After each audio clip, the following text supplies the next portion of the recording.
पहले पंडितों का सम्मान और अब खेला क्षत्रिय कार्ड। अखिलेश यादव ने चला ऐसा दाव कि यूपी की राजनीति में मच गई हलचल। खुश हुए बृजभूषण। महाराणा प्रताप की सहारे क्या बदल जाएगा मिशन 2027 का पूरा खेल। राजा भैया तक में बड़ी बेचैनी। योगी भी सोच में पड़े, अब आगे क्या होगा। ब्राह्मणों के बाद अब राजपूत वोट बैंक पर सपा की नजर। 2 दिन की छुट्टी के ऐलान से छिड़ा नया सियासी संग्राम। पीडीए से आगे बढ़ी नई रणनीति। इधर योगी कैबिनेट का विस्तार हुआ, उधर अखिलेश ने ऐसा दाव चला जिसने सियासत में भूचाल ला दिया।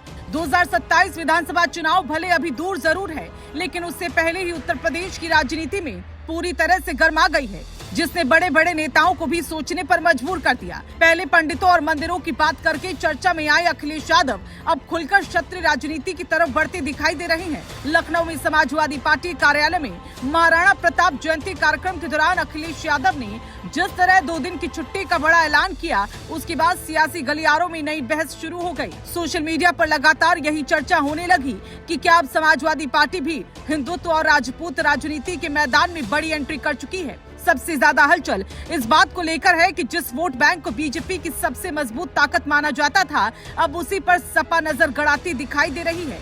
यही वजह है कि अब कहा जा रहा है कि अखिलेश की इस नई चाल ने बृजभूषण शरण सिंह से लेकर राजा भैया तक को भी चौंका दिया है। दरअसल कुछ दिन पहले ही अखिलेश यादव ने एआई पंडित, ऋषि मुनि और केदारेश्वर मंदिर का जिक्र करते हुए सबको हैरान कर दिया था। उन्होंने मजाकिया अंदाज में कहा था कि अब पंडित जी जो कहेंगे वही करेंगे। उस वक्त भी बीजेपी समर्थकों ने कहा था कि सपा योगी मॉडल की राह पर चलने को मजबूर हो गई है, लेकिन अब महाराणा प्रताप जयंती पर 2 दिन की छुट्टी और भव्य प्रतिमा लगाने के ऐलान ने उस रणनीति को और साफ कर दिया। राजनीतिक जानकार मानते हैं कि सपा अब सिर्फ पीडीए यानी पिछड़ा, दलित और अल्पसंख्यक राजनीति तक सीमित नहीं रहना चाहती, बल्कि वो स्वर्ण और खासकर क्षत्रिय वोट बैंक में भी अपनी पकड़ मजबूत करने की कोशिश कर रही है।